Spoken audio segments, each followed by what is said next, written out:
而家全世界最希望中國打仗嘅就係美國人，因為呢個係佢守住霸權嘅唯一個機遇。如果中國冇對外發動戰爭嘅話，美國霸權嘅崩塌只不過係時間問題。戰爭呢係國家鬥爭嘅最後嘅手段，冇到萬不得已呢，絕對冇會輕易咁使用噶。明白咗呢個道理，咁我就問你：中國而家已經到咗必須動用武力嘅時刻未？中國仍然冇有到放手一搏嘅最後時刻，而且呢，我哋作為全球第一大商品生產國同埋全球第一大產能輸出國，我哋想要嘅一定冇係一個殘破嘅世界，因為全球都打爛啦，我哋嘅嘢買俾邊個呢？對於當下我哋來講呢，世界保持基本嘅穩定，非洲啊、中東啊、東南亞保持和平嘅態勢，咁樣先至可以消耗我哋龐大嘅產能，才能夠繼續助力我哋嘅經濟發展。我知道有人會講，抗美援朝嗰時我哋都揀動手，做咩而家冇揀喐手呢？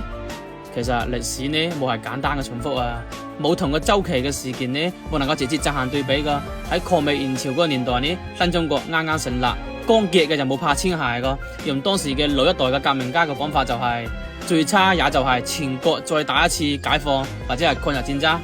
當時嘅中國呢係賭得起，承受得起最壞嘅結果。但係而家來到咗2025年，中國有咗全世界最齊全嘅產業鏈，有全世界最發達嘅高鐵同埋高速嘅系統。喺中國嘅沿海生活住好幾億嘅中國人民，如果戰爭真係來臨呢啲嘢全部都打爛啦，咁呢個損失係難以預計嘅。更加重要嘅係，我哋嘅戰爭目的到底係乜嘢呢？係同美國爭奪全球霸權嗎？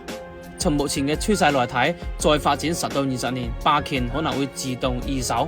到嗰陣時就完成咗祖國嘅統一大業。只要美國人交權呢，咁呢個問題自然就會迎刃而解。仲有一個問題就係，其實本質上亦都係中美嘅問題，也就係講中國而家幾乎所有嘅問題呢，都可以通過穩定嘅發展來獲得解決嘅方案。呢個先至係我哋堅守和平崛起，絕對冇輕易動用武力嘅真正原因。我一直講咗好多期呢個政治嘅問題，其實戰爭係政治嘅延續，而經濟呢又係政治問題嘅核心。只要經濟面仲可以揾到出路呢，咁國家就冇會輕易咁快進到戰爭個階段。